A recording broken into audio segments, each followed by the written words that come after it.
Aš dar tada labai trumpai noriu paminėti dar kitą savo projektėlį, tai yra apie astmos paūmėjimą ir lėtinės obstrukcinės ligos paūmėjimą ir tam tikras rekomendacijas, net nepavadinčiau gairėmis, nes tai nėra kažkoks vienos ligoninės susitarimas. Tai šitą lentelę man padėjo paruošti skubios medicinos gydytoja Rolanda Kazlauskaitė, vidaus ligų gydytojas Kauno klinikų Ernestas Krasauskas bei Vilniaus universiteto gydytoja pulmonologė Rūta Kibarskytė. Tai kaip matot, yra komanda pakankamai spalvinga ir plati. Tai apie astmos paūmėjimą, žinoma, turėtumėm daugiau vengti hiperoksijos nei hiperkapnijos, prie loplo daugiau hiperkapnijos ir vertinti dėl to.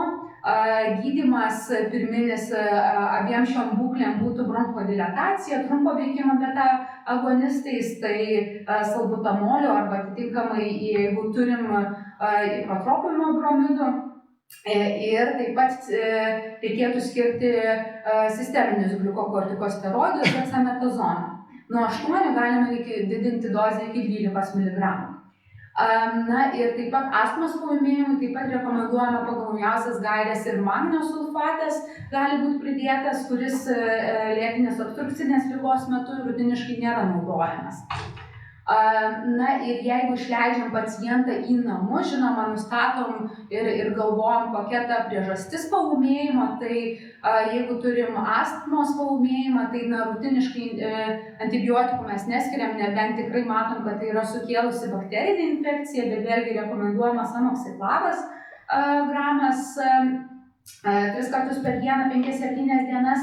Prie obstrukcinės plaučių ligos vėlgi remiamės GOLD guidelinesais bei infekciniais požymiais ir taip pat pirmas pasirinkimas yra amoxiclavas, nebent turim bronchektazių komponentą, tada galim spręsti pagal ankstesnių pasėlių rezultatus arba jeigu įtariam atipinį sukėlėjimą, tai žinoma mūsų pasirinkimas taip pat skiriasi.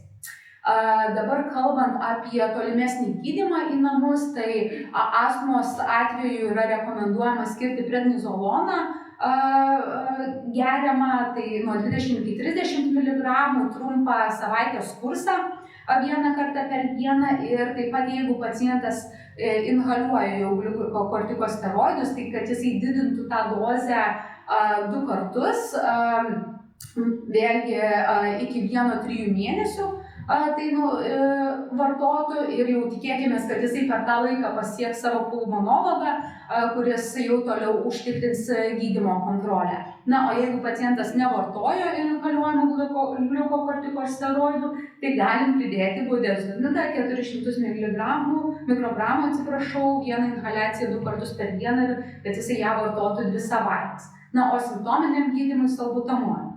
Prie obstrukcinės lėtinės plaučių ligos šiek tiek yra kitoks požiūris į gliukokortikosteroidus, tai jeigu priežastis yra sukėlusi paūmėjimą infekciją, tai pirmiausia rekomenduojama gydyti antibiotikoterapija ir simptomiškai su salbutamoliu, o gliukokortikoidus inhaliuojamus, tiksliau geriamuosius pridėti tik tais tada, jeigu išlieka obstrukcija.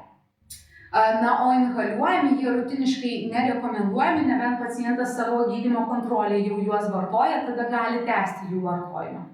Tai tiek.